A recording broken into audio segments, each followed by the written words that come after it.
அன்பு உறவுகளுக்கு வணக்கம். இன்று நம்ம கூட மாநில இளைஞர் பாசறை ஒருங்கிணைப்பாளர் அண்ணன் இடும்பாவனம் கார்த்தி அவர்கள் இணைஞ்சிருக்காங்க. வாங்க பேசலாம். வணக்கம். வணக்கம். யார் நம்பர் 1 சனாதனி அப்படின்னு ஒரு கடும் போட்டி பவன் கல்யாண் அவர்களுக்கும் சந்திரபாபு நாயுடு அவர்களுக்கும் போடுது.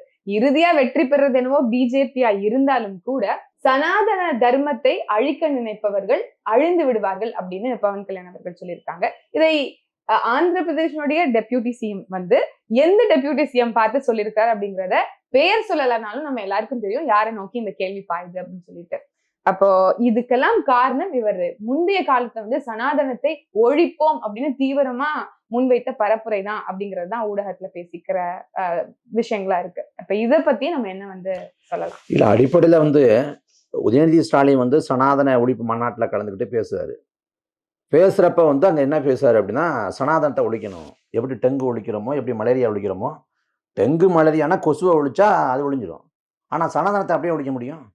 அப்போ சனாதனத்தை ஒழிக்குங்கிறப்ப அதோட ஆபத்து என்ன, ஆழம் என்ன, எப்படி ஒழிக்க முடியும், அதற்கான படிநிலை என்ன, பரப்புரை என்ன, ஒரு அரசாக என்ன பண்ணணும், ஒரு மக்களாக என்ன மாதிரி விழிப்புணர்வை செய்யணும், இப்படி எதையுமே சொல்லாமல் சனாதன ஒழிப்பு மாநாட்டில் போய் உட்காந்துக்கிட்டு சனாதனத்தை ஒழிக்கங்கிறார். ஆனால் அவருக்கு சனாதனம் குறித்தான பார்வையே இல்லைங்கிறது தான் சரியான பார்வை இல்லைங்கிறது தான் உண்மை. அன்னைக்கு சனாதன ஒழிப்பு மாநாட்டில் கலந்துக்கிட்டு சனாதனத்தை ஒழிக்கணும்னு பேசுகிறாரு. அந்த சமயத்தில் இந்தியா கூட்டணி பல கட்சிகள் சேர்த்து அவங்க 20க்கும் மேற்பட்ட கட்சிகள் சேர்த்து கட்டியிருப்பதால் இதில் உத்தவ் தாக்கரே பால் தாக்கரேயோட மகன், அவர் இந்துத்துவா கட்சி. அதே போல் காங்கிரஸும் மிதவாத இந்துத்துவா பேசும், மம்தா பானர்ஜி மிதவாத இந்துத்துவா பேசுவாங்க. அப்போ அங்கே ஒரு பிளவை ஏற்படுத்துகிற விதமாக சனாதனத்தை ஒழிக்கணும்னு சொல்லிட்டாரு, இந்து மதத்தை ஒழிக்கணும்னு சொல்லிட்டான்னு சொல்லிட்டு பாஜகவை சேர்ந்த அமித் மால்வியா தொடங்கி அமித்ஷா வரைக்கும் எல்லாரும் பேசுகிறாங்க. நரேந்திர மோடி அமைச்சர் கூட்டத்தில் பேசுகிறாரு, அதை பேசுபொருளாக மாற்றுறாங்க. ஆனால் உண்மையை சொல்ல போனால் சனாதனத்தை ஒழிக்கணும்னாரு உதயநிதி. எது சனாதனம்ங்கிற புரிதல் கிடையாது. அதுக்கு பிறகு உதயநிதி ஸ்டாலின் அவர்களுக்கு சனாதனம்னா என்னன்னு தெரியும். கட்டாயமா அதாவது ஒரு வாரம் 10 நாள் கழிச்சு நெல்லை தூத்துக்குடி இந்த பக்கம் போகிறப்ப ஒரு பத்திரிகையாளர் சந்திப்பில் கேட்குறாங்க, சனாதன ஒழிப்பு பற்றி பேசுனீங்க, பேசுபொருளாக இருக்கே அப்படின்னு. அப்போ சொல்கிறாரு, நான் எந்த மதத்தையும் குறிப்பிட்டு சொல்லலை, நான் எல்லா மதத்தையும் சொன்னங்கிறாரு. அப்போ அங்கவே முடிஞ்சு போச்சு. ஏன்னா இந்து மதம் தவிர்த்து எந்த மதத்தில் சனாதனம் இருக்குது? சனாதனம்னா என்னென்னா பிறப்பின் வழியே உயர்வு தாழ்வு கற்பிக்கிறது. அந்த உயர்வு தாழ்வு கற்பிக்கிறது மாறாது அப்படிங்கிற கோட்பாடு தான் சனாதனம். இன்னைக்கு பிறப்பின் வழியே உயர்வு தாழ்வு கற்பிக்கிற கட்டமைப்பு எதுனா சாதிங்கிற சனாதன கட்டமைப்பு. அந்த சாதிங்கிற கட்டமைப்பு எங்கே இருக்குன்னா இந்து மதத்தில் இருக்குது. இந்து மதம் கட்டியாக தாங்கி பிடிச்சிருக்கு.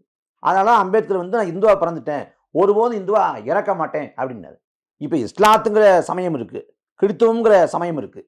இஸ்லாத்தை பொறுத்த வரைக்கும் அந்த பிரிவு இருக்கலாம், ஷயா பிரிவு, சன்னி பிரிவு அப்படின்னு பிரிவு இருக்கலாம். அங்கே பிற்போக்குத்தனங்கள், அந்த பெண்ணடிமைத்தனங்கள் இருக்கலாம், இல்லாமலும் இருக்கலாம், அது வேறு. அதே போல் தேவாலயங்களில் சாதிய பாகுபாடு இருக்கலாம், அது வேறு. ஆனால் இங்கே பார்க்கலாம், இங்கே ஜெகன்மோகன் ரெட்டி அப்படின்னு கிறித்தவர் பேருக்கு எப்படி சாதிய போட்டிருக்காரு. இங்கே அகமது பட்டேல் அப்படின்னு ஒரு இஸ்லாமியர் பேருக்கு எப்படி சாதிய போட்டிருக்காரு. இது எல்லாமே இந்து மதத்தோட இந்திய சமூகத்தோட தாக்கம். ஆனால் அடிப்படையில் இஸ்லாத்தோ கிறித்தவமோ பிறப்பின் வழியே உயிர்த்தாழ்வு கற்பிக்கல. இந்த பிறப்பின் வழியே உயிர்த்தாழ்வு கற்பிக்கிற இந்த சாதிய கோட்பாடு இந்து மதத்தில் மட்டும்தான் இருக்கு. அப்போ சனாதனம்னாலே இந்து மதம் தான். அப்போ இந்து மதத்தை தான் சொன்னங்கிறதான் சரியான வாதம். இந்து மதத்தை சொன்னேன், அதனால தான் எங்கள் முன்னோர்கள் பெரியாரும் அண்ணாவும் இந்துக்கள் இல்லைன்னாங்க. பெரியார் 12வது நீதி கட்சி மாநாடு திருவாரூர் நடந்துச்சு. அந்த மாநாட்டில் மக்கள் தொகை கணக்கெடுப்பில் கூட இந்துன்னு பதிவு பண்ணாதுன்னாரு. அவருக்கு பிறகாக வந்த அண்ணா கடல் மறுப்பு கோட்பாடை கைவிட்டாரு, பார்ப்பன அல்லாத அரசியல் கைவிட்டாரு. ஆனால் அப்படிப்பட்ட அண்ணா தேர்தல் பாதிக்கு வந்த பிறகும் கூட ஒன்றே குலம் ஒருவனே தேவன், பிள்ளாருக்கு தேங்காய் உடைக்க மாட்டேன், பிள்ளையார் உடைக்க மாட்டேன் சொன்னாரே ஒழிய ஒருபோதும் இந்துங்கிற கோட்பாடே இருக்காது. கம்பராமாயணத்தையும் பெரிய புராணத்தையும் தீட்டு கொளுத்தணும்னார். ஏன்னா இந்துக்களா சைவர்களையும் வேணவர்களையும் மடைமாற்றம் பண்ணது. தமிழர்கள் இந்துக்களே இல்லைங்கிறார். யாருன்னா அண்ணா. தனி திராவிட நாட்டில் இந்துக்களுக்கு என்ன வேலை அப்படிங்கிறார். எப்படி சமத்துவத்தை விரும்புகிறவன் இந்துன்னு சொல்லிக்க முடியுங்கிறார். அப்போ அவர் சொல்கிறது என்னன்னா இந்து இல்லைங்கிறதான், பெரியார் சொல்கிறது இந்து இல்லைங்கிறதான். அப்போ அடிப்படையில் இந்து மதம் சனாதன மதம், அதான் அம்பேத்கர் மதம் மாறுறார். அப்போ இந்து மதத்தை தான் சொன்னேன், இந்துங்கிற அடையாளத்தை துறக்கணும். கர்நாடகத்தில் லிங்காயத்தில் இந்துக்கள் இல்லைன்னு சொல்லிட்டு பரப்புரை செஞ்சது போல இங்கேயும் பரப்புரை செய்யணும் அப்படின்னு இந்து மதம் சாடி உதயநிதி பேசியிருந்தாருன்னா உண்மையிலேயே சனாதனத்தை ஒழிக்கிற நோக்கம் இருக்கு. அதுல உளப்பூர்வமான பற்று இருக்குன்னு சொல்லலாம். அப்ப இதெல்லாம் புரியாமலேயே பவன் கல்யாண் அவர்கள் வந்து சனாதனத்தை ஒழிப்போம் சொல்றவங்க வந்து அழிந்து விடுவார்கள் அப்படிங்கிற அந்த கூற்றை வைக்கிறார். அதற்கு இங்கிருந்து உதயநிதி ஸ்டாலின் அவர்கள் மறைமுகமாக லெட்ஸ் வெயிட் அண்ட் see அப்படிங்கிற கூற்றையும் ஏன் சொல்றாருன்னா, இப்ப வாய் திறந்து ஏதாவது சொன்னாருன்னா இந்தியா முழுக்க பேசப்பொருளாகும். அப்ப அடி வாங்குங்கிறதுனால வாயை மூடிட்டு இருக்காங்க. நீங்க இன்னும் சொல்ல போனா திமுகவே சனாதனத்தை ஏற்குது அப்படின்னு தான் வைக்கணும். ஏன்னா தில்லை நடராஜர் கோயில்ல வந்து அந்த கோயிலோட வரவு செலவு கணக்குல வந்து சிக்கல் இருக்கு அப்படின்னு சொல்லிட்டு அங்க விசாரிக்க வந்து அதிகாரிகள் போறாங்க. போறப்ப வந்து உரிய ஒத்துழைப்பை வந்து டீச்சர்கள் தரல. ஒரு சமயத்துல வந்து சேகர்பாபுவே போறாரு. போனப்ப அவருக்கும் ஒத்துழைப்பு தரல. அப்ப என்ன சொல்றாரு சேகர்பாபு அங்க இருக்கக்கூடிய டீச்சர்கள்ட்ட, இந்த விசாரணைக்கு ஒத்துழைப்பு கொடுப்பதுதான் மனு தர்மம், மனு நீதிங்கிற. அப்ப விசாரணைக்கு ஒத்துழைப்பு கொடுப்பதான் மனு தர்மம், மனு தர்மத்தை கடைபிடிங்க யார் சொல்றாருன்னா திமுகவை சேர்ந்த அமைச்சர். விசாரணைக்கு ஒத்துழைப்பு தரலன்னா அரசு அதிகாரிகளை பணி செய்ய விடாமல் தடுத்தல்ங்கிற பிரிவில் வழக்கு போடலாம். ஆனா அதை செய்யாம நீங்க மனு தர்மம் சொல்லி அதை கடைபிடிக்க சொல்றாரு. இது ஒரு பக்கம். அப்புறம் திமுகவை சேர்ந்த மூத்த அமைச்சர் ரகுபதி, அவர் வந்து சமூக நீதி காவலர் ராமர், நான் வாய்ப்பு கிடைச்சா அயோத்திக்கு போவேன், பெரியாருக்கு, அண்ணாவுக்கு, அம்பேத்கருக்கு, ஸ்டாலினுக்கு, கருணாநிதிக்கு எல்லாருக்கும் முன்மாதிரி வந்து ராமர் அப்படின்னு சொல்றாரு. அப்ப அங்கேயே முடிஞ்சு போச்சே. அவர் சொல்றது அவர் மேடை மயக்கத்துல கம்பன் விழாவில் பங்கேற்கிறாரு. அந்த மேடை மயக்கத்தை சொல்றாருன்னா அதை திமுக தலைமை மறுத்திருக்கணும். ஆனா ஒருபோதும் மறுக்கல. மறுத்திருந்தா வடநாட்டுல பிரச்சனை கிளப்புவான். அப்ப பயந்துகிட்டு அப்பயும் வாய முடியுச்சு. அப்ப அப்படிப்பட்ட திமுக வந்து மனு தர்மத்தை பேசுறீங்க, இங்க வந்து ராமரை பேசுறீங்க, அப்ப எங்க சனாதனத்தை இருக்கிறீங்க? இன்னும் சொல்ல போனா இந்த சனாதனம்னா பிறப்பை அடிப்படையை வைத்துக்கொண்டு தகுதியை தீர்மானிப்பது தான். அப்ப திமுகவில் இன்னைக்கு வந்து ஒரு சனாதன கட்சி தான் திமுக. ஏன்னா பிறப்பை அடிப்படையை வச்சுதான் அங்க தகுதி தீர்மானிக்கப்படுது. அப்ப பெரியார் சொன்ன மானமும் அறிவும் மனிதனுக்கு அழகு அப்படின்னு சொல்லிட்டு வந்த அந்த கூற்றை பின் ஒத்திய இந்த கட்சிக்கும் இவங்களுக்கும் அண்மையில அந்த மானம், அறிவு, சுயமரியாதை, பகுத்தறிவும் பேசுறாங்கல்ல. மிக அண்மையில வந்து பவளவளா நிகழ்வு நடக்குது. அது பேராசிரியர் அன்பழகன் பேர்ல வந்து விபி ராசன் ராஜபாளையத்தோட முன்னாள் சட்டமன்ற உறுப்பினருக்கு வந்து விடுதி கொடுத்துருக்காங்க. அவர் விடுதலை வாங்கிட்டு வரலன்னு சொல்றாரு. நாங்கள்லாம் அடிமைகள், நாங்கள்லாம் கொத்தடிமைகள், கருணாநிதி குடும்பத்துக்கு அடிமைங்கிறது. அப்ப இப்படி பகிரங்கமா வந்து கூச்சம்லாம் சொல்றவரை வந்து இந்த கட்சியில வந்து என்ன தன்மானம் இருக்க போது, என்ன பகுத்தறிவு இருக்க போது? அதெல்லாம் ஒண்ணுமே கிடையாது. வெளிப்படையா ஒரு பொதுக்கூட்டத்தை சொல்றாரு, இந்த இன்பா ஐயாவையும் முதலமைச்சர் ஆகிட்டோம்னா மகிழ்ச்சியோடு சாவலாம் கிடையாது. இவர் வந்து உணர்ச்சியப்பட்டு பேசாரு அப்படின்னு நம்ம எடுத்துக்க முடியாது. துரைமுருகனே அவரே பேசுறப்ப, நான் வந்து கருணாநிதி அமைச்சர்ல இருந்தேன், ஸ்டாலின் அமைச்சர்ல இருக்கேன், நாளைக்கு உதயநிதி அமைச்சரும் இருப்பேன், இன்பநிதி அமைச்சர்லையும் இருப்பேங்கிறாரு. அவ உதயநிதிக்கு பிறகு இன்பநிதி தான் அமைச்சரவையை தலைமை இருப்பாருன்னு எப்படி முடிவு வந்தாரு? அவ இதுக்கு பேர் என்ன? நேரு சொல்றாரு, கருணாநிதி குடும்பத்துல யார் வந்தாலும் நாங்கள் தலைமையை ஏற்றுக்குவோங்கிறாரு. அப்ப கருணாநிதி குடும்பத்துல பிறப்பதான் தலைவனுக்கான தகுதினா இது பிறப்பை வைத்து தகுதி தீர்மானிப்பதானே? இதான பார்ப்பனி, இதான சனாதனம்? இல்ல, உதயநிதி ஸ்டாலின் அவர்கள் அமைச்சர் ஆகிறத என்னன்னு சொல்றாங்க அப்படின்னா, நாங்க பாருங்க 29 பைசா மோடி அப்படின்னு சொல்லி விமர்சிச்சுட்டாரு, செங்கல் எடுத்து காமிச்சிட்டாரு, நாங்க வந்து சனாதனத்தை ஒழிப்போம்னு சொல்லி பேசிட்டாரு, அவர் பல நல்ல விஷயங்கள் இந்த கார் ரேஸ் வச்சு நடத்திட்டாரு, நிறைய மாவட்டங்களுக்கு வந்து விளையாட்டு மைதானங்கள் எல்லாம் அமைப்போன்றதுல பல கட்டமா வந்து நாங்க வந்து வெற்றி அடைஞ்சிருக்கோம் அப்படின்லாம் சொல்றாங்க. அப்ப சிறந்த ஆற்றல் பெற்ற ஒரு துறை அமைச்சராக விளங்கியதன் காரணமாக நாங்க வந்து துணை முதலமைச்சருக்கு நாங்க எல்லாருமே மனமும் வந்து அவர் வந்து ஆகட்டும் தான் நினைக்கிறோம், அதெல்லாம் நீங்க விமர்சிக்கிறது சரியில்லை அப்படின்னு சொல்லி சொல்றாங்க. அப்போ அவர் ஆற்றலின் காரணமாக தானே அவர் வந்து ஆற்றல் தான் கிடையாது. இதுல வந்து ஸ்டாலின் வந்து இந்த இடத்துக்கு வந்ததே வாரிசு அரசியல் தான். இன்னைக்கு வந்து நான் வந்து கண்ணை இமை காப்பது போல காப்பேன் அப்படின்னு ஐயா வைகோ சொல்றாங்க ஸ்டாலினை நோக்கி. அதே போல ஸ்டாலினுக்கு மெய் காப்பாளனா செயல்படுவாங்க. இந்த பேச்சை 30 ஆண்டுகளுக்கு முன்பாக பேசியிருந்தாருன்னா கொலைப்பழி சுமத்தி திமுக விட்டு வெளியேற்றப்பட்டிருக்க மாட்டாரு. 7-8 பேர் அவருக்காக உயிரை ஈகம் பண்ணிருக்க மாட்டாங்க. அதே போல மதிமுக கட்சி பிறந்திருக்காது. இன்னைக்கு துறைமுகம் இருக்கக்கூடிய இடத்துல வந்து வைகோ இருந்திருப்பாரு. அப்ப அன்னைக்கு வந்து உதயநிதியை அன்னைக்கு வந்து ஸ்டாலினை ஏற்க மாட்டாரு, இவர் பிரச்சனையா வருவாரு, இவர் அடுத்த கட்ட தலைமைக்கு குறி வச்சு நகருவாரு அப்படிங்கிற சிக்கலால தான் அன்னைக்கு வந்து வைகோ வெளியேற்றப்படுறாரு. அதே போல வெளியேற்றப்பட்ட பிறகு அந்த இடத்துல வந்து ஸ்டாலின் அமர்த்தப்பட்டார், திட்டமிட்டு அமர்த்தப்பட்டார், அதை தக்க வச்சுக்கிட்டார். இங்க உதயநிதியை பொறுத்த வரைக்கும் 2019க்கு முன்பாக அவருக்கு பெரிய செயல்பாடு இல்லை. 2019க்கு பிறகு தான் அவர் கொஞ்சம் கொஞ்சமா கட்சிக்குள்ள வர்றாரு. அதுக்கு முன்னாடி படங்கள் நடிச்சிட்டு இருக்காரு, ஒரு 4-5 படத்தை நடிக்கிறாரு, தமிழ்நாடு முழுக்க அறியப்படுறாரு. 2019 கட்சிக்குள்ள கொண்டு வர்றாங்க. அந்த தேர்தல் பரப்புரை செய்யாரு. பரப்புரை செய்யறப்ப அவர் மட்டும் பரப்புரை செய்யல, எல்லாரும் பரப்புரை செய்யறாங்க.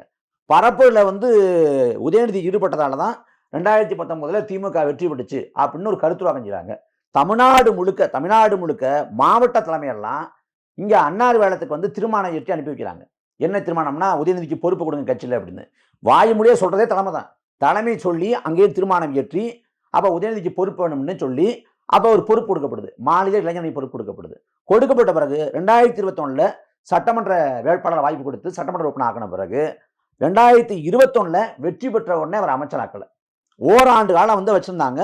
அதுக்கு பிறகு இன்னைக்கு துணை முதலமைச்சர் ஆவாரான்னு கேள்வி வந்துச்சுல்ல, அதே போல அமைச்சர் ஆவாராங்கிற ஒரு கேள்வியையும் கருத்துருவாக்கம் செஞ்சு ஊடகங்களை பேச வச்சு மக்களை உளவிலா தயார் பண்ணி அதுக்கு பிறகு அமைச்சர் பொறுப்பு. அதே போல 2 மாசமா துணை முதலமைச்சர் ஆவார்னு எல்லாரையும் பேச வச்சு எப்படா ஆவார்னு கொண்டாந்து நிறுத்தி கடைசியில் ஆக்கிட்டாங்க. இது எதிர்பார்த்து தானே. அதனால இது வந்து வியப்பு கடம் இல்லை. இதே உதயநிதி இருக்கக்கூடிய பொறுப்புல வெள்ளக்கோள் சாமிநாதன் இருந்தார், மாநில இளைஞரணி பொறுப்புல. அவர் இருக்கிறப்ப இந்த பொறுப்பு அதிகாரமுக்கு தான் இருந்துச்சா? நீங்க சொல்லும்போது எனக்கு என்ன ஞாபகம் வருது அப்படின்னா, இப்போ ஒரு துறை, ஒரு கமிஷனர் ஆபீசர் வந்து சிறப்பா செயல்படல, அங்க திருப்பியும் ஊழல், லஞ்சம் இது எல்லாமே பெருக்குது, அங்க கொலை குற்றங்கள் அதிகமா தான் இருக்கு அப்படிங்கும் போது மக்கள் அவர் மீது ஏமாந்திருப்பாங்க. அப்ப அவரை மாத்தி ஒரு சரியானவங்களை போடுறது தானே சரியா இருக்கும். ஆனா தொடர்ச்சியா ஐயா கருணாநிதி அவர்கள், அதற்கு பிறகு ஸ்டாலின் அவர்கள், அதற்கு பிறகு உதயநிதி ஸ்டாலின் அவர்கள் அப்படின்னு தொடர்ச்சியா வரும்போது என்ன மாற்றத்தை தமிழ்நாடு கண்டோம் அப்படிங்கிற ஒரு கேள்வியும் தொடர்ச்சியாக இருக்கு. நீங்கள் சொன்னது போல இப்ப என்ன அப்படின்னா, சமூக நீதினு பேசுறாங்க, வேற யாருமே பேசல.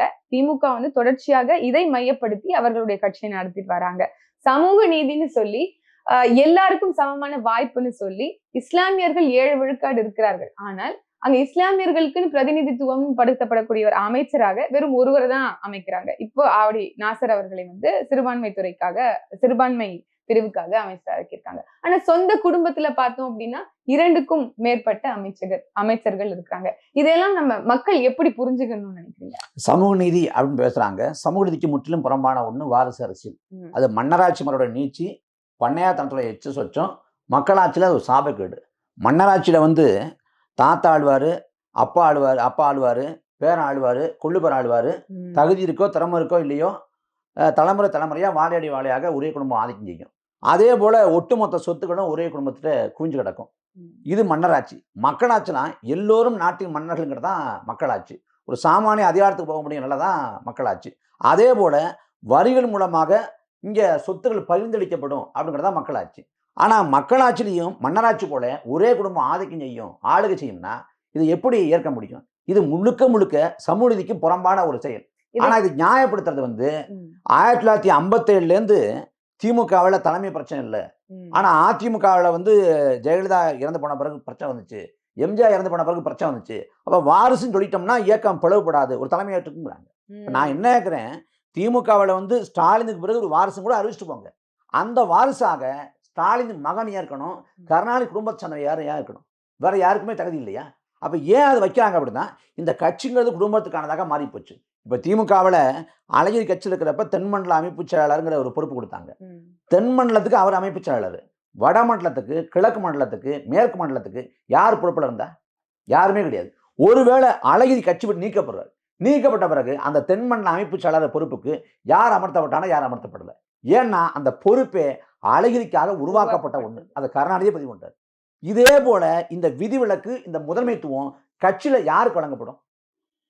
நீங்க வந்து இளைஞரணி பொறுப்பில் இருக்காரு உதயநிதி, ஆனா வந்து அவர் எல்லா அணிகள் விவகாரத்தை தலையிடுறாரு. அவர் மீனவர் அணியா இருக்கட்டும், மாணவர் அணியா இருக்கட்டும், இல்ல கட்சியோட உயர்மட்ட குழுவா இருக்கட்டும் தலையிடுறாரு.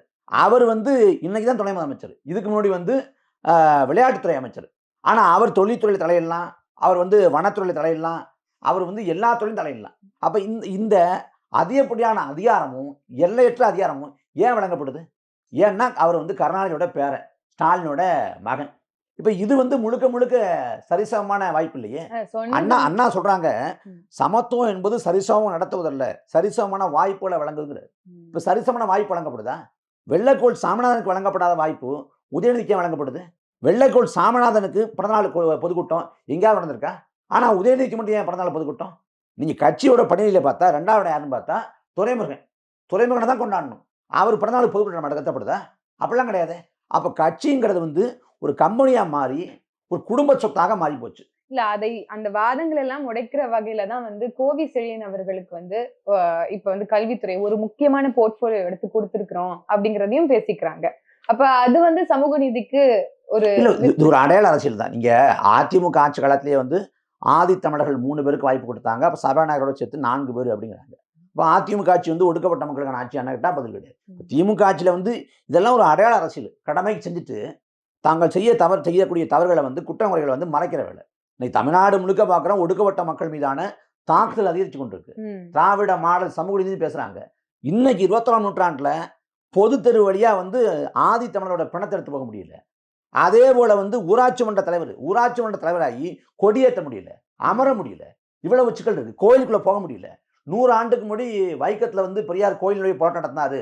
இது சாதனைன்னு போய் வைக்கத்தில் போய் உட்காந்துக்கிட்டு பினராயி விஜயனோட நூற்றாண்டு விழாவில் பங்கேற்கிறீங்க. ஆனால் உங்கள் ஆட்சியில் திரௌபதி அம்மன் கோயில், மேல்பாதி திரௌபதி அம்மன் கோயிலுக்குள்ள ஒடுக்கப்பட்ட ஆதி தொல்குடி மக்கள் போக முடியல. நீங்கள் நினச்சிருந்தா வருவாய்த்துறை, காவல்துறை, மாவட்ட ஆட்சியர் எல்லாரையும் வர வச்சு ஒரு நொடி பொழுதுல அழைச்சிட்டு போயிருக்க முடியும். ஆனால் அழைச்சிட்டு போனால் ஒரு சாராரோட வாக்கு இழக்க நேரிடும். அதனால் என்ன பண்ணுறீங்க? 2 தரப்பையும் திருப்திப்படுத்தணும். அப்போ கோயிலுக்கு கூட்டு போகிறீங்க. அங்கே மட்டும் இல்லாமல் திருவண்ணாமலை மாவட்டம் தென்முடியனூர், அப்புறம் சேலம் தீவெட்டிப்பட்டி, இங்கே எல்லாத்துலேயுமே கோயிலில் சாதிய சிக்கல். கோயிலுக்குள்ளே ஆதி தொல்குடி மக்கள் வந்து போக முடியல. இந்த பக்கம் வந்து காரைக்குடி பக்கம் கண்டதேவிங்கிற கோயில் தேரோட்டம் வந்து பல ஆண்டுகள் நடத்த முடியல. மதுரை நீதிமன்ற நீதிபதி புகழேந்தி கேட்கிறாரு, நீங்கள் நடத்துறீங்களா இல்லை மத்திய ரிசர்வ் படை அறைக்கு நான் நடத்தி காட்டுமாங்கிறாரு. இதெல்லாம் அவலம் இல்லையா? சாதி ஆணவ கொலை, தொடர்ச்சியாக சாதி ஆணவ கொலை நடக்குது. நீங்கள் என்ன சொல்கிறீங்க? சாதி ஆணவ கொலைகளுக்கு தனிச்சட்டம் தேவையில்லைங்கிறாரு. என்ன மாதிரி புரிதல் இது? நீங்கள் ஒரு அருந்திதர், ஒரு பறையர், இல்லை ஒரு பல்லர், ஒரு பறையர், இவங்களுக்கிடையே சாதிய மோதல் நிகழ்ந்து அந்த படிநிலைக்குள்ளே வந்து சாதிய மோதல் நிகழ்ந்து அது ஆணவ படுகொலையாக மாறினா சாதிய வன்கொடுமை தடுப்பு திட்டம் பொருந்தாது. அப்போ அது வழக்கமான கொலை வழக்காக மாறி போகும். அப்போ அதுக்கு தான் கேட்குறோம், சாதிய ஆணவ கொலை அதுக்குன்னு ஒரு தனிச்சட்டம் வேணும்னு. சமூக நீதியும் பேசாத ராஜஸ்தான் மாநிலத்தில் அங்கே சாதி ஆணவ கொலைக்கு தனிச்சட்டம் ஏற்றிருக்காங்க. கும்பல் படுகொலை தமிழ்நாட்டில் பேசியிருக்காங்கல்ல. கனிமொழி வந்து அன்னைக்கு பாராளுமன்றத்தில் பேசியிருக்காங்க. கடந்த காலத்தில் திமுக வச்சிருக்கு. திமுக கூட்டணி சேர்ந்த விசிகா தொடர்ச்சியாக வலியுறுத்துறாங்க. எவிடன்ஸ் கதிர் போன்றவங்க வந்து இந்த சட்டத்தை எப்படி ஏற்றணும் அப்படின்னு அவங்க ஒரு வரைவறைக்கே கொடுத்துருக்காங்க. அன்னைக்கு நேரில் போகிறப்ப ஐயா ஸ்டாலின் வந்து நான் நிறைவேற்றணும் வாக்குறுதி கொடுத்துருக்காரு. வாக்குறுதியை கொடுத்துட்டு ஆணவ கொலைக்கு எதிராக தனிச்சட்டம் ஏற்ற மறுக்கிறாங்க. என்ன இவ்வளோதான் அவங்க சமூக நீதி பேசுவாங்க. வேங்கவேலில் வந்து மக்களுக்கு இன்னைக்கு வரைக்கும் நீதி கிடைக்கல. ஒரு பக்கம் குற்றவாளிகள் கண்டுபிடிக்க முடியல, நாங்கள் புலனாய்வு பண்ணிக்கொண்டே இருக்கோங்கிறாங்க.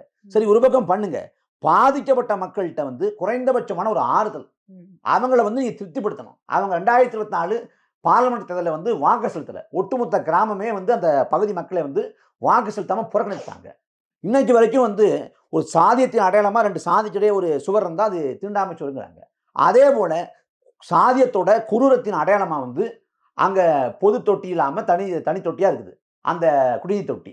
அந்த தொட்டியை அடிச்சுட்டு ஒரு பொதுவான தொட்டியை அமைச்சு கொடுத்து அங்கே வாழக்கூடிய மக்கள்கிட்ட வீட்டில் போய் உட்காந்து ஒரு கவலை தண்ணியை குடிச்சு நீங்கள் தலை நிமிர்ந்துட்டு இருங்க, நான் அவங்களுக்கு இருக்கேன், எல்லாமே நான் இருப்பேன் அப்படின்னு அவங்கள்ட்ட ஒரு உளவியல் ரீதியான நிமிர்வை கொடுத்து ஒரு ஆறுதலை கொடுத்து அவங்களை தேர்த்திருந்தாங்கன்னா, அவங்க வீட்டிலேருந்து ஒரு கவலை தண்ணி எடுத்து குடிச்சிருந்தாங்கன்னா இங்கே சமூக நீதி மலர்ந்துருக்கும். ஆனால் இன்னைக்கு வரைக்கும் அந்த பாதிக்கப்பட்ட மக்களை வந்து ஸ்டாலின் போய் பார்க்கல. கடந்த ஆண்டு ஐபிஎல் போட்டிக்கு 3 நாள் போய் உட்காந்து பார்க்குறாரு. கேரளாவுக்கு போகிறாரு. பன்வாரிலால் புரோஹித் கடந்த ஆட்சி காலத்தில் அட்டூழியம் பண்ண முன்னாள் ஆளுநர் பன்வாரிலால் புரோஹித் அவரோட இல்ல திருமணத்துக்கு பஞ்சாபுக்கு போறார் உதயநிதி. ஏன் வேங்கவேல் போக முடியல? இந்த தேர்தல் பரப்புரையும் போது நாம் தமிழர் கட்சி மட்டும் தான் போச்சு, வேற யார் போனாங்க? அப்ப இங்க வேங்கவேலை வந்து கண்டுக்காம விட்டுட்டு, இங்க தென்முடியனூரை கண்டுக்காம விட்டுட்டு, மேல்பாதியை கண்டுக்காம விட்டுட்டு, இது சமூக நீதி மண் அப்படின்னா, இது பெரியார் மண்னா, இது எல்லாமே நாடகம், அப்பட்டமான ஊடக கருத்துருவாக்கம். லாப கணக்குக்காக இவங்க எல்லாத்தையும் அவங்களுக்கு சார்புடைய, அதாவது அவங்க சொல்ற எந்த ஒரு விஷயத்தையும் இன்ன வரைக்கும் செயலாக்கத்துல கொண்டு வரல அப்படிங்கிறது ஒரு பக்கம் இருந்தாலும், இன்னொரு பக்கம் என்ன கருத்துருவாக்கம் செய்யப்படுது அப்படின்னா, நாம் தமிழர் கட்சியில இருந்து எல்லாருமே விலகிட்டே இருக்காங்க. பாருங்க, இவங்க கிட்ட வந்து ஸ்ட்ரென்த் இல்ல, எல்லாருமே வந்து ஒவ்வொருத்தரா விலகிட்டு இருக்கும் போது எல்லாருமே குற்றம் சாட்டுவது தலைமையை நோக்கிதான். அப்ப தலைமை கிட்ட ஏதோ ஒரு குறைபாடு இருக்கு, அப்ப இவர்கள் எல்லோருமே வந்து ஒரு கட்டத்துல கட்சியை விட்டு நீங்கி போயிருவாங்க அப்படிங்கிற ஒரு கருத்து உருவாக்கத்தை அதே ஊடகம் செய்யுது. குறிப்பா சன் நியூஸ் போன்ற முதன்மை செய்தி ஊடகங்கள் இந்த மாதிரி செய்திகளை, நாம் தமிழர் கட்சி எத்தனையோ விஷயங்களை பேசியிருப்போம். அதாவது இங்க இருக்கக்கூடிய சூழல் சார்ந்த, இங்க மண் சார்ந்த விஷயங்களை எவ்வளவோ பேசியிருப்போம். அதை பத்தி எல்லாம் வந்து எந்த ஊடகமும் போய் பேசுறது இல்ல. கருத்தியலா பல கேள்விகளை நம்மளுடைய தலைமை ஒருங்கிணைப்பாளர் சீமான் அவர்கள் கேட்டிருப்பாங்க. அதை எதையுமே வந்து பெரிய அளவுல வந்து பிரபலப்படுத்த மாட்டாங்க. மாறா இங்க பாருங்க, இவங்க வெளியில போறாங்க, இவங்க மண்டல செயலாளர் இருக்காங்க, தலைமை மேல ஒரு குற்றச்சாட்டை விட்டு வெளியே போறாங்க அப்படிங்கிற இந்த செய்திகள் எல்லாம் வந்து நம்ம பார்க்க முடியுது ஒரு பிராட்காஸ்டிங் சேனல்ல. அப்ப ஊடகத்தினுடைய அறம் அவ்வளவு தரம் தாழ்ந்து போயிருச்சா அப்படிங்கிற ஒரு கேள்வியை தான் என்ன போன்ற ஆட்களுக்கு எழும்புது. அப்போ மத்த உறுப்பினர்களுக்கும், அதாவது கொஞ்சம் உளவியலா கொஞ்சம் வீக்கா இருப்பாங்கல்ல, சரி அப்ப இவங்களே போறாங்க, அப்ப நம்மளும் போயிடலாம், இதுதான் நடக்குது போல இருக்கு கட்சியில அப்படின்ட்டு இவங்களுக்கும் அந்த சோர்வு வந்துரும் இல்லையா, இவங்க இந்த மாதிரி கட்டமைக்கிறனால அப்படிங்கிற ஒரு பார்வை பரவலாக பேசப்படுது. இல்ல அதாவது ஊடகங்கள் வந்து ஊடகங்களா இல்ல, இங்க நிறுவனங்களா செயல்படுது. குறிப்பா தமிழ்நாட்டுல இருக்கக்கூடிய ஊடகங்கள் வந்து திமுகவுக்கு ஆதரவாக ஒத்திசைந்து தான் செயல்படுது. திமுக வந்து மிக கடுமையாலாம் சாட மாட்டாங்க. திமுக வந்து அந்த பிம்பத்தை உடைக்கிற மாதிரிலாம் செயல்பட மாட்டாங்க. இதுல வந்து அவங்க ஒரு நோக்கத்துக்கு வளர்ச்சிட்டாங்க. ஒரு தொலைக்காட்சியில வந்து நாம் தமிழர் கட்சி குறித்து எந்த விவாதமும் நடத்தப்படலை கடந்த 5 ஆண்டு காலத்தை எடுத்துக்கிட்டா. ஆனா நாம் தமிழர் கட்சி விட்டு நிர்வாகிகள் வெளியேற்றப்படுறாங்களா அப்படிங்கிற தலைப்புல வந்து ஒரு விவாதம் வச்சு நடத்தப்படுது. இது சோஷியல் அது மீடியா ஏன் அப்படின்னா, ஏன்னா அப்படி கட்டமைக்க வேண்டிய கருத்துருவாக்கம் செய்ய வேண்டிய அவசியம் இருக்கு. ஒரு அமைப்பு அப்படின்னா அமைப்புல வந்து 4 பேர் வெளில போவாங்க, 10 பேர் உள்ள வருவாங்க. நாம் தமிழர் கட்சியோட அதிகாரப்பூர்வ ஏடா இருக்கக்கூடிய புதிதொரு தேசம் செய்வோம் இதழில் வந்து நாம தலைமை அறிவிப்புகள் அப்படின்னு ஒரு அறிவிப்பு பகுதியை போட்டு மாசம் கட்சி விட்டு நீக்கப்படுறவங்க இல்ல நீக்கப்பட்டு தன் தவறை உணர்ந்து நான் திருத்திக்கிறேன் அப்படின்னு கடிதம் கொடுத்து அவங்க சேர்க்கப்பட்டவங்க வரும். இது எல்லாமே மாசம் வருது. அப்படி கட்சி விட்டு நாம நீக்கிறப்ப இல்ல சேர்க்கிறப்ப எல்லாம் எந்த ஊடகத்திலையும் ஒரு சின்ன செய்தியா கூட வந்தது இல்லை. ஆனா இந்த அண்மை காலத்துல ஒரு 2-3 வாரத்துல வந்து திரும்ப ஏன் செய்தியா மாத்துறாங்க அப்படின்னா, விஜயகாந்துக்கு இந்த வேலையை செஞ்சாங்க. விஜயகாந்த் வந்து வீழ்ந்து போன காரணம் தவறான அரசியல் முடிவு. அவர் வந்து திமுக அதிமுக எடுத்துட்டு அதிமுக போனாரு, திமுக பேரம் பேசினாரு, இதனால நம்பகத்தன்மை இழந்தார். அது ஒரு பக்கம்னா கட்சியை தக்க வைக்க முடியாம சட்டமன்ற உறுப்பினர்களை வந்து அதிமுக இழந்தார். அப்ப எல்லாமே செய்தியா மாத்தப்பட்டுச்சு. அதே போல நாம் தமிழர் கட்சி குறித்து ஆக்கிரமம் நினைக்கிறாங்க. ஒரு கட்சிங்கிறது, ஒரு கட்சியோட வளர்ச்சி வீழ்ச்சிங்கிறது கட்சியோட கோட்பாடு, கொள்கை நிலைப்பாடு, செயல் திட்டம், இயக்கம் இதை வச்சு தான் தீர்மானிக்க முடியுமே ஒழிய அந்த கட்சியிலேருந்து ஒருத்தர் ஒரு ஆற்றல் மிக்க ஆளா கூட இருந்துட்டு போட்டுமே, வலிமையான ஆளா கூட இருந்துட்டு போட்டுமே, அவங்க போறதால ஒரு கட்சி விழுந்துறாரு. அதுக்கு உதாரணம் வந்து திராவிட கழகத்திலேருந்து தான் அண்ணா வெளியேறினாரு, கருணாநிதி வெளியேறினாரு, நெடுஞ்செழி வெளியேறினாங்க. முன்னணி தளபதிகள் கர்த்தாக்கள் எல்லாம் வெளியேறி போய் திராவிட முன்னேற்ற கழகம்ங்கிற அமைப்பை தொடங்கினாங்க. திராவிட முன்னேற்ற கழகம் வந்து 18 ஆண்டு கழிச்சு ஆட்சி பிடிச்சிருக்கலாம். திராவிட கழகம் வீழ்ந்துருச்சா? அதே திராவிட முன்னேற்ற கழகத்திலேருந்து வைகோ வெளியே போறப்ப சரிபாதி பிளவுனாங்க. ஏறக்குறைய பாதி மாவட்ட செயலர் வந்து வெளியேட்டாங்க. 9 மாவட்ட செயலர். ஆமா, அப்ப போறப்ப வந்து முடிஞ்சு போச்சு அப்படின்னாங்களா? இல்லவே இல்லையே. திமுக இருக்குது. அதே போல வைகோ எம்ஜிஆர் புகழ்பெற்ற நாடறியப்பட்ட ஒரு திரைக்கலைஞர், பெரிய செல்வாக்கு கொண்டவர், அவர் வெளியேறாரு. வெளியேறி ஆட்சி பிடிச்சாரு ஒழிய திமுக இருந்துச்சு. திமுக அமைப்பு சீர்குலையிலேயே. அப்படி பார்த்தா இன்னைக்கு வந்து இருக்கக்கூடிய அவங்க கூட்டணியில் இருக்கக்கூடிய வைகோ கட்சி, வைகோவோட மதிமுகவில் இன்னைக்கு கடந்த 6 மாசம் எடுத்துங்க, 6 மாசத்துல 10 பேர் உறுப்பினர் சேர்ந்திருப்பாங்களா? இப்ப கமலஹாசனோட மக்கள் நீதி மையம் அந்த அமைப்புல அன்னைக்கு இருந்தவங்க இன்னைக்கு இருக்காங்களா? எல்லாருமே போயிட்டாங்க. 10 பேர் கூடுதலாக கடந்த 1 மாசத்துக்குள்ள 10 பேர் சேர்ந்திருப்பாங்களா? அந்த கட்சியில சேர்ந்திருக்க மாட்டாங்க. ஆனா இங்க வளர்ச்சியே இல்லை. வளர்ச்சிங்கிற ஒன்னே முடிஞ்சு போச்சு, அவ்வளவுதான். ஆனா அதையெல்லாம் பேசுபொருளா மாத்தாம நாம் தமிழர் கட்சி ஒவ்வொரு நாளும் நூற்றுக்கணக்கான பேர், குறைந்தபட்சம் நூற்றுக்கணக்கான பேர் சேர்றாங்க. கட்சி இயங்குது, செயல்படுது. அதாவது இந்திய தேர்தல் அரசியல் வரலாற்றுல தோத்து போன ஒரு கட்சி நாளுக்கு நாள் வளர்றதுன்னா நாம் தமிழர் கட்சி தான். 2016 போட்டி போட்டு 1.1, 2019 4, 2021 7, 2024 8. நம்ம இந்த 4 தேர்தலையும் நம்ம வந்து வெற்றி பெறல. சட்டமன்ற பாராளுமன்ற உறுப்பினர் பெறல. ஆனா கட்சி வளர்ந்து கொண்டே இருக்கு. ஒரு கட்சியோட தோல்வி அந்த கட்சியை பாதிக்கலாம்னா நாம் தமிழர் கட்சி தான். அப்படிப்பட்ட கட்சி வெளியே போறாங்கன்னா, வெளியே போறவங்க என் மேலதாங்க தப்பு, கட்சி வந்து சரியா தாங்க இருக்கு அப்படின்னு சொல்லுவாங்களா? அப்படிப்பட்ட நியாயவான்களும் இல்லை. கட்சி விலை போகுது, காசு இது ஆகுது அது சொல்லுவாங்களா? அவங்க காசு ஒரு முதன்மையான விஷயம் அப்படின்னா அண்ணன் சீமானவர்கள் வந்து இங்க வந்திருக்க வேண்டியதில்லை. அவர் இருந்த திரைத்துறையில இருந்திருந்தா அவர் தம்பி படம் எடுத்து, வாழ்த்துக்கள் படம் எடுத்து, அவர்கிட்ட இருந்த பகலவன் படம், இன்னும் பல கதைகள் எடுத்திருந்தா இன்னைக்கு வந்து துப்பாக்கி படத்தை விஜய் கொண்டாடுறாங்க. துப்பாக்கி படத்துக்கு தானுக்கு கால்ஷீட் கொடுத்த கால்ஷீட்டே பகலவனுக்குள்ள கால்ஷீட் தான். அப்ப அண்ணன் வந்து அந்த திரைத்துறையில எங்கேயோ சம்பாதிச்சிக்க முடியும். ஒருவேளை வந்து இந்த அரசியல் துறையில அதிமுக கூட்டணிக்கு விடுறேன், பாஜக நாங்க முதலமைச்சர் வேட்பாளர் ஆக்குறோம் வாங்குறேன், போயிருந்தா பல 100 கோடியை கொட்டி கொடுத்துருப்பான். அப்ப அது எல்லாத்தையும் புறந்துட்டு தான் நிக்கிறாங்க. பணம் ஒரு விஷயமே கிடையாது. அப்ப இங்க வந்து திட்டமிட்டு கட்சியை குற்றப்படுத்துறதுக்காக இந்த வேலை செய்றாங்க. இது காரணம் அது காரணம். கட்சி 2010 மே 18 மதுரை மாநாட்டில் கட்சி தொடங்கப்பட்ட மேடையில் அறிவிச்ச கோட்பாடுல இருந்து விலகி நிற்கிறோம், இல்ல தலைவர் பிரபாகரனோட கொள்கை நிலைப்பாட்டுக்கு எதிராக முரணா நிற்கிறோம், இல்ல மக்களுக்கு துரோகம் பண்றோம், பாதகம் பண்றோம், ஒரு மோசமான திட்டத்தை ஆதரிக்கிறோம், இல்ல வந்து ஒரு கொடுங்கோல் திட்டத்தை வந்து மக்கள்கிட்ட வந்து நியாயப்படுத்துறோம், அப்படி ஏதாவது குற்றச்சாட்டு இருக்கா? எதுவுமே கிடையாது. அதாவது போன வாரம் கூப்பிட்டு ஆர்ப்பாட்டம் நடத்தலாமா கிருஷ்ணகிரியில் அப்படின்னு கூப்பிட்டு பேசின ஆளு இந்த வாரம் கூப்பிட்டு இளைஞர்கள்லாம் வாழ்க்கை இழக்கிறாங்க நாம் தமிழர் கட்சிங்கிற ஒரு வாரத்தில் இருந்துட்டாரா? அவ எல்லாருக்கும் ஒரு உள்நோக்கம் இருக்கு, அரசியல் நோக்கம் இருக்கு, லாப நட்ட கணக்கு இருக்கு. அதனால இந்த வேலையை செய்றாங்க. இதை இந்த திமுக ஆதரவு ஊடகங்கள் வந்து பிடிச்சுக்கிட்டு பேசு பொருளா மாத்துது. அதான் உண்மையா பணம் தான் காரணம் அப்படின்னா சீமான் அவர்கள் தன்னலமா இருக்கக்கூடிய ஒரு நபரா இருந்தா நான் திமுகவுக்கு போறேன்னு சொல்லிட்டு அமைதியா இருக்கலாமே. ஏன் இவ்வளவு பெரிய ஒரு கருத்தியல், ஒரு கொள்கை, கோட்பாடு, சித்தாந்தத்தை முன்வைத்து பல இளைஞர்களை ஒன்று திரட்டி ஒரு பெரிய இலக்கை நோக்கி நம்மள வந்து ஒன்று திரட்டுறாங்க, அரசியல் படுத்துறாங்க, அணி திரட்டுறாங்க அப்படின்னா அவங்க தன்னலம் நினைச்சா என்னைக்கும் அவங்க தனியா போயிருக்கலாமே அப்படிங்கிற தோட்டம் தான், எண்ணம் தான். ஊடகம்னு வரும்போது அது வந்து ஒரு என்ன சொல்றது, ஒரு துறையை வந்து சரிப்படுத்தக்கூடிய ஒரு தூணாக பின்னாடி இருந்து செயல்படுத்தணும் அப்படிங்கிறது என்னுடைய எண்ணமும் கூட. அதே மாதிரி இங்க பல குற்றங்கள் அன்றாடம் நடக்குது. கொலை, கொள்ளை, பெண்களுக்கு எதிரான குற்றங்கள் இதெல்லாம் குறித்து விவாதம் எடுக்கிறதோ, அதை பத்தி வந்து ஊடகத்துல வந்து ஒரு ஹெல்தியான கான்வர்சேஷனை பில்ட் பண்றதோ, இதையெல்லாம் கவனம் செலுத்துவதை வந்து ஊடகங்கள் மறந்து ஒரு அரசியல் தலைவரை பத்தி, ஒரு அரசியல் கட்சி பத்தி அவங்க இருப்பாங்களா, இருக்க மாட்டாங்களா, இதை பற்றியே பேசுறது எப்படியும் மக்களுக்கு ஒரு பயனுள்ளதா இருக்காது அப்படிங்கறதுதான் நாம சொல்றதும். இதெல்லாம் ஒரு பக்கம் இருந்தாலும் வரக்கூடிய 2026 தேர்தல்ல வந்து நம்ம பல முனைகள் அப்படின்ட்டு ஊடகங்கள் எல்லாம் சொல்லுது. என்னை பொறுத்த வரைக்கும் உதயநிதி ஸ்டாலினை வந்து முன்னாடி கொண்டு வந்து ஒரு பிக்சரா வைக்கிறதுக்கு காரணமே ஏற்கனவே நீங்க சொன்னது போல அவர் நிழலா வந்து ஒரு ஷேடோ அமைச்சரா இருந்திருக்காரு. முன்னாடியும் அவருக்கு இதே மாதிரியான சிஎம்க்கான அந்த என்ன சொல்றது, அந்த ஒரு பவர்ஸை கொடுத்துதான் வச்சிருந்தாங்க இல்லையா கட்சியிலேயே. அவர் முன்னாடி டெப்யூட்டி சிஎம் அறிவிக்கப்படாமல் இருந்திருக்கலாம். ஆனா அவர் எல்லா வேலைகளும் அவர்கிட்ட கேட்டுதான் செஞ்சுட்டு இருந்தாங்க. இப்போ அபிஷியலா அவர் அறிவிச்சிருக்காங்களே தவிர்த்து வேற எந்த மாற்றமும் இல்லை. ஆனால் ஊடகங்கள் வந்து பல முனை அப்படின்னு சொன்னாலும் கூட இங்க வந்து சீமான், உதயநிதி ஸ்டாலின், அண்ணாமலை போன்ற முக்கிய நபர்களை வைத்துத்தான் 2026 தேர்தல் வந்து இருக்கும் அப்படின்னு சொல்லி சொல்றாங்க. நீங்க எப்படி பாக்குறீங்க அந்த தேர்தல்? இல்ல இதுல வந்து 2026 ஸ்டாலின் தான் முதலமைச்சர் வேட்பாளராக முன்னிறுத்தப்படுவார். ஆனா பேசுபொருளாக நீங்க சொன்னது போல அண்ணன் இருப்பாங்க. ஏன் அண்ணாமலை கூட அந்த அளவுக்கு பேசுபொருளாக இருப்பாரான்னு தெரியல. ஏன்னா வந்து பாஜக வந்து மதிப்பு இழந்துருச்சு தமிழ்நாட்டில். இன்னும் சொல்ல போனா பாஜக வந்து திமுகவை எதிர்ப்பதும், திமுக பாஜக எதிர்ப்பதுமான வீரியமே குறைஞ்சு போச்சு அப்படின்னு சொல்லலாம். அது தனி கதை.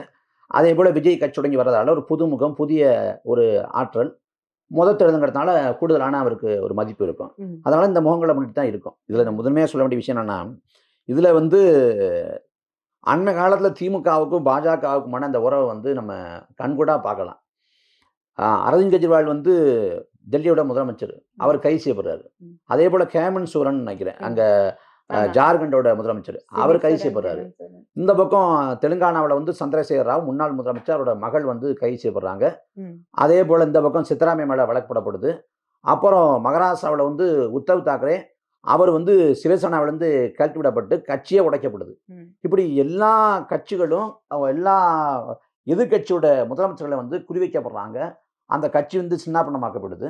ஆனால் இங்கே மட்டும் விதிவிலக்காக தமிழ்நாட்டுக்கு வந்து ராஜ்நாத் சிங் வந்து இங்கே வந்து நாணய வெளியீட்டு விழா நிகழ்வில் பங்கேற்கிறது, கருணாநிதியோட நினைவிடத்தில் போய் மலர்வளை வைக்கிறது, அங்கே வந்து 6 மாதத்துக்கு முன்னாடி குடும்ப ஆட்சி, இந்து விரோத கட்சி, பிரிவினவாத கட்சின்னு பேசிய மோடி வந்து நாட்டுக்காக நல்ல நம்ம செய்யக்கூடிய, நாட்டுக்காக நல்லது பண்ணக்கூடிய எண்ணம் கொண்டவர் கருணாநிதி அப்படின்னு மோடி புகழ்றதும் இது சாதாரணமானது இல்லை. தமிழ்நாட்டில் அவங்க பேசலாமே ஒழிய, இங்கே வந்து பாஜக எதிர்ப்புன்னு பேசலாமே ஒழிய, டெல்லியில் திமுகவுக்கும் பாஜகவுடைய ஒரு பரஸ்பரமான ஒரு புரிதலும் ஒரு பிணைப்பும் இருக்கத்தான் செய்யுது. இவர் போய் கேட்ட உடனே மெட்ரோ திட்டத்துக்கான நிதியை வந்து அவர் கொடுத்துட்றாரு. அதே போல் வந்து அவர் ஜாமீன்லாம் இருக்காரு. ஜாமீன்லாம் வந்து செந்தில் பாலாஜி இருக்காரு. அவர் அமைச்சராக இருந்ததும் ஜாமீன் மறுக்கப்படுறதுக்கான ஒரு காரணம். அதுக்கப்புறம் தான் அமைச்சர் பதவி வந்து அவர் ராஜினாமா பண்ணுறாரு. இவன் மறுபடியும் அவர் அமைச்சராக மாற்றுறாங்கன்னா அது எந்தவித சிக்கல் இல்லாமல் ஆளுநர் உடனடியாக ஒப்புது தர்றாரு அப்படின்னா, இவங்க போய் ஆளுநரோட நிகழ்வில் பங்கேற்கிறது, இது எல்லாமே வந்து ஒண்ணுக்கு ஒண்ணு தொடர்புடையதா இருக்கு. ஆமா, இதுல வந்து பாஜகவோட 8 வழிச்சாலை, பாஜகவோட அதானி காட்டுப்பள்ளி துறைமுக விரிவாக்கம், பாஜகவோட புதிய கல்விக் கொள்கை, இப்படி பாஜகவோட திட்டங்கள்லாம் அமலாக்கம் செய்யப்படுது. அதானி தமிழ்நாட்டுக்கு வர்றாரு. சபரிசனை பார்த்தா சொல்றாங்க. அதானியோட மகன் கரண் அதானி வந்து உதயநிதிக்கு அண்ணான்னு சொல்லி வாழ் சொல்றாரு. இப்ப எல்லாத்தையும் ஒரு புள்ளியை வச்சு பார்த்துக்க வேண்டியதான். அப்ப இவங்க வந்து நாடகம் போடுறாங்க அப்படிங்கிறத விளங்கிக்க வேண்டியதான். இது என்னைக்கு மக்கள் புரிந்து கொள்வாங்க அப்படிங்கிறது நமக்கு தெரியல. இப்ப வந்து நம்ம இலங்கையில வந்து ஒரு மிகப்பெரிய மக்கள் புரட்சி நடந்தது நமக்கு தெரியும். அதே மாதிரி பங்களாதேஷ்ல வந்து நடந்த மக்கள் புரட்சி நமக்கு தெரியும். அதே மாதிரி பலஸ்தீன்ல நீண்ட ஆண்டுகளாக மக்களுக்கு பிரச்சனை நடந்துட்டு இருக்கிறது தெரியும். இஸ்ரேல் தொடர்ச்சியாக பலஸ்தீன் மீது தாக்குதல் நடத்திக்கிட்டே இருக்கு.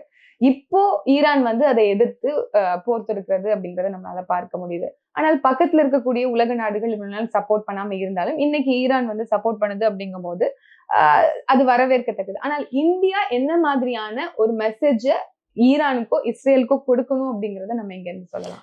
நம்ம பாலஸ்தீனம் பக்கம் நிக்கிறது தான் தார்மீகம், அறம், நியாயம் எல்லாமே. ஆனா இந்தியா இஸ்ரேல் பக்கம் தான் நிற்கும். அதான் அண்ணன் கூட பல தடவை குறிப்பிட்டு சொன்னாங்க. இந்திரா காந்தி ஆட்சி காலத்துல வந்து ஒடுக்குமுறைக்கு ஆளானவங்க பக்கம் வந்து நாடு நிற்கும் அப்படின்னாங்க. ஆனா இப்ப பரவங்க பக்கம் நிற்காம ஒடுக்குறவங்க பக்கம் நிற்கிறாங்க அப்படின்னு. இந்தியாவை பொறுத்த வரைக்கும் அவங்க இஸ்ரேல் பக்கம் தான் நிற்பாங்க. அது வந்து ஈழத்துல இனஅழிப்பு நடக்கிறப்ப இலங்கை பக்கம்னாங்க, தமிழர்கள் பக்கம் நிற்காம. இன்னைக்கு வந்து பாலஸ்தீன ஒடுக்குமுறைக்கு ஆளாக்கப்பட்டா அதில் இஸ்ரேல் பக்கம் தான் நிற்பாங்க அவங்க. ஆனால் நாம வந்து உளவியலாக உறவாக நம்ம பாலஸ்தீன பக்கம் தான் நிற்க போகிறோம். இது என்ன மெசேஜ் மக்களுக்கு கொடுக்கும்னு ஒரு செய்தி இருக்குல்ல. இப்ப இஸ்ரேல் தான் வந்து நெத்தன்யாஹு வந்து பல சிவிலியன்ஸ அதிகமா குழந்தைகள் இருக்கக்கூடிய ஒரு நாட்டுல குழந்தைகளையும் அழித்து ஒரு மிகப்பெரிய இனப்படுகொலை வந்து ஐநா மன்றம் அமைதியா இருந்திருக்கு. ஐநாவோட செயல்பாடுகளே மிகப்பெரிய பாரபட்சம் இருக்கு. அவங்க வந்து ஈழத்துல இன அழிப்பு நடக்கிறப்ப அவங்க என்ன பண்ணாங்க? அப்படிலாம் ஒன்றும் செய்யலையே. எல்லாம் கடமைக்கு எல்லாம் முடிஞ்சு போன பிறகு கடமைக்கு போய் அங்கே போய் பார்வையிட்டாங்களே ஒழிய மற்றபடி இன்னைக்கு வரைக்கும் 2 லட்சம் மக்கள் செத்துருக்காங்க. செத்தது முழுக்க தமிழர்கள். மருத்துவமனை மேலே கொண்டு போடப்பட்டிருக்கு. அதே போல் பள்ளிக்கூடங்கள் மீது கொண்டு போடப்பட்டிருக்கு. வெள்ளக்கொடி காட்டி போன புலிகளோட முதன்மை தளபதிகளாக இருந்த நடேசன், பூலித்தேவன் உள்ளிட்ட மக்கள் மீது தாக்குதல் நிகழ்த்தப்பட்டு கொலை செய்யப்பட்டிருக்காங்க. என்ன பண்ணுச்சு? போர் விதிமுறைகள் மீறப்பட்டதுக்கு ஆதாரம் இருந்து தக்க சான்றுகள் இருந்து இன அழிப்பு நிகழ்த்தப்பட்டதற்கான எல்லா முகாந்திரம் இருந்து ஒன்றும் செய்யலை. அப்போ கண்முன்னே வந்து ஐநாவுக்கும் ஒரு அரசியல் இருக்கு, அவங்களுக்கும் ஒரு கணக்கு இருக்கு. அப்போ அவங்க இஸ்ரேல் மீது தாக்குதல் எடுக்கப்பட்டா, இஸ்ரேல் ராணுவ தளவாடங்கள் மீது தாக்குதல் எடுக்கப்பட்டா அவங்க கண்டிப்பாங்க. ஆனால் பாலஸ்தீன மக்கள் கொலை செய்யப்பட்டா அதை கண்டிக்க மாட்டாங்க. அப்போ அவங்களுக்கு ஒரு பாரபட்சமான போக்கு இருக்கு, இந்தியாவுக்கு ஒரு பாரபட்சமான ஒரு போக்கு இருக்கு. சொன்ன மாதிரி எப்படி இலங்கைக்கு யுஎன் வந்து கவனம் செலுத்தலையோ அதே நிலைப்பாட்டை தான் இன்னைக்கு பலஸ்தீனுக்கும் ஐநா மன்றம் எடுத்திருக்கு அப்படிங்கிறத நம்மளால பார்க்க முடியுது. இஸ்ரேலை எதிர்த்து ஈரான் ராணுவ தாக்குதல் நடக்குதுங்கும் போது ஜெர்மனி, ஸ்பெயின், யூகே, யுஎஸ்ஏன்னு எல்லா நாடுகளும் சப்போர்ட் பண்ணுது. அதோடு சேர்ந்து யுஎனும் சேர்ந்து இதை நிறுத்தணும் அப்படிங்கறதெல்லாம் வலியுறுத்துது. மாறாக பலஸ்தீனுக்கு அந்த ஆதரவை தெரிவிக்கல அப்படிங்கும் போது ஒருதலை பட்சமாகத்தான் ஐநாவும் நடக்குது அப்படிங்கிறத நம்மளால பார்க்க முடியுது. இது இப்படியே இருக்கக்கூடாது, காட்சிகள் மாறணும். குறிப்பாக நீங்க சொன்ன மாதிரி இங்க பாதிக்கப்பட்டவர்கள் பக்கம் நிற்பதுதான் அறம் அப்படிங்கறதுதான் நம்ம மக்களுக்கு வந்து மெசேஜஸ் சொல்லணும் அப்படிங்கிறதுதான் இறுதி செய்தி. இன்னும் ஒரு காணொலியில இன்னும் நிறைய விஷயங்களை நம்ம 2 பேரும் வந்து கான்வர்ஸ் பண்ணணும். இன்னும் நிறைய பிள்ளைகள், இளைய தலைமுறை பிள்ளைகளுக்கு ஒரு மிகப்பெரிய அரசியல் விழிப்புணர்ச்சியை நம்மளால் இயன்ற வரைக்கும் கொடுக்கணும் அப்படிங்கிற ஒரு எண்ணத்தோட இதை நிறைவு செஞ்சுக்கலாம். நன்றி, வணக்கம்.